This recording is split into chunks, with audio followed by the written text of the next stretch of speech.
Hello everyone, I am Sital Bera, Assistant Professor at Maths University, Raipur. Today I am going to prepare a lecture on aestheticism or aesthetic movement.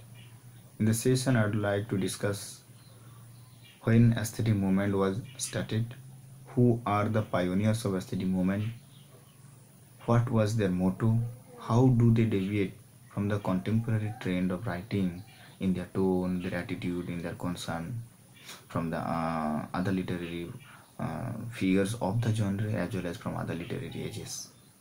So at the beginning we know that aestheticism or the concern of aestheticism, it was started in form of a movement in the late 19th century. The movement or the concern of aestheticism, they gave due emphasis on aesthetic values and beauty in the works of art. That works of art might be in form of literary works, might be a composition of song, poem, painting, sculpture, or any kind of artistic form. The pioneers or the exponents of aestheticism in England are Oscar Wilde, Walter Pater, some contemporary literary critics like Harold Bloom, and some others.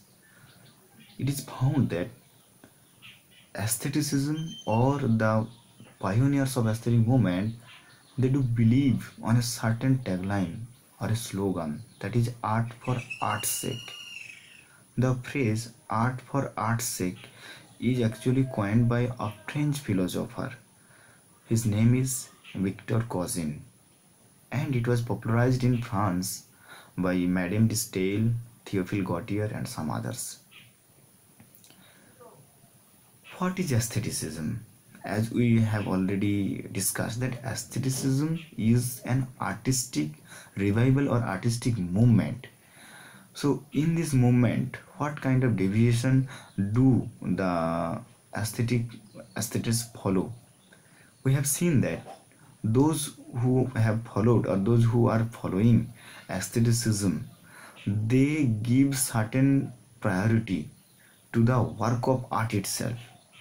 They believe that any artistic work is self-sufficient. If the work of art exists, it is duly because of its artistic quality. It is due to its artistic standard, its beauty. They also, or they further believe that art has many roles to perform. Among these roles, it will entertain, it will give pleasure, but they don't appreciate or they don't believe that art has to play any didactic role, art has to play any moral role. They know that it is not meant for teaching or preaching. It is to give artistic pleasure, artistic beauty. But in literature, whatever we have found, that in every ages there are some different attitude. In every genre, in every writer's point of view, there are different definitions of literature, and literature have performed different roles. If we go far back in the Romantic age, there are great examples or great poets like Wordsworth, Shelley, Keats. But here, if we compare the poem and the poetic creed of Wordsworth, Keats, and Shelley, we'll find difference. Suppose Wordsworth, his poems are filled with didactic tone, didactic notes. His poems are filled with philosophical notes. So he is profound in his philosophical and didactic notes. But in compared to the poems of Keats and Shelley, their poems are lucid, their poems are mere appreciation of beauty, and somewhere they are seen to escape from reality, escape from truth, and their constant admiration of beauty and nature. Somewhere we can relate them with the as the predecessors of aesthetics, because Wordsworth and Keats, though they belong to romantic age, but their constant striving for beauty, their constant appreciation of beauty, and basically their escape, their attempt to escape from reality, from truth, this conception, this attitude of their writing of or composition of poem relate them as the predecessors of aesthetics. Now come back to the point. Even in England, though it was published or it was popularized in the late 19th century through Oscar Wilde or Walter Pater and some contemporary critics, but we can also find its predecessors in the group like Pre-Raphaelite Brotherhood.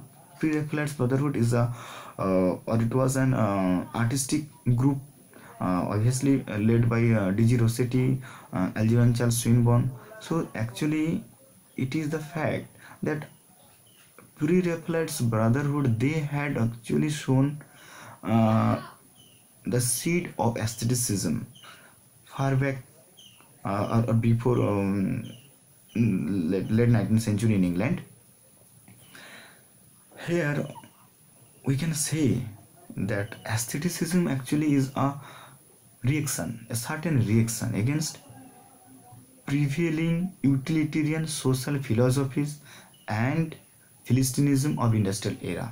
What we have seen in Victorian era, that the era is known for its scientific approach, rational thinking, logic.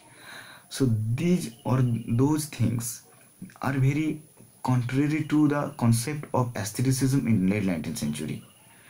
Now again, there are many critics who are directly associated with aestheticism in England, like William Morris, John Ruskin, and in Russia Leo Tolstoy.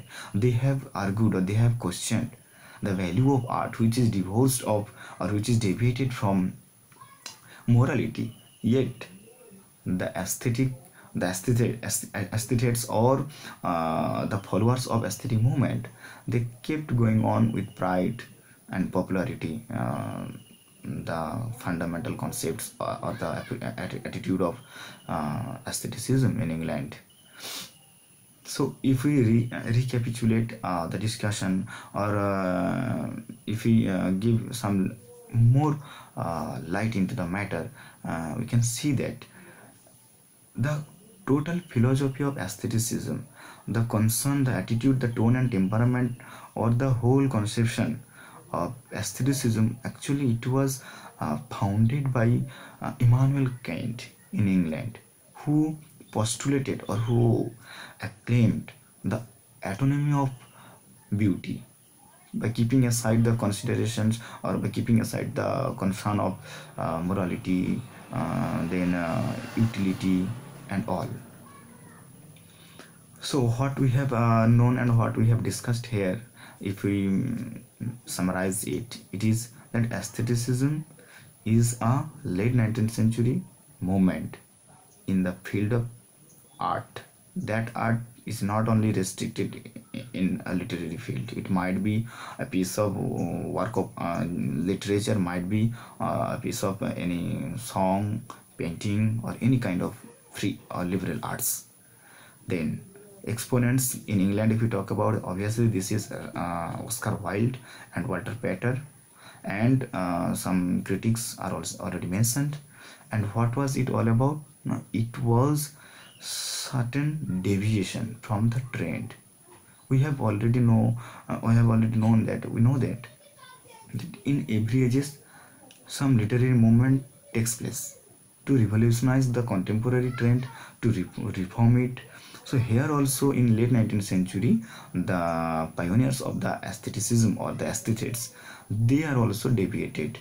They don't give any priority to the social values, the political concerns, as you basically find in literature, that literature is laced with the influence of life, influence of society, where the writer belongs to, and influence of political background. But here the aesthetics or the pioneers of the aestheticism, they are not supposed to give any kind of priority or any kind of emphasis on all those aspects. They only feel that if art exists, it is because of its artistic standard, artistic pleasure. Art itself is self-sufficient. So art for art's sake, that tagline is the slogan for them, and they believe it. Thank you everyone. Thank you all.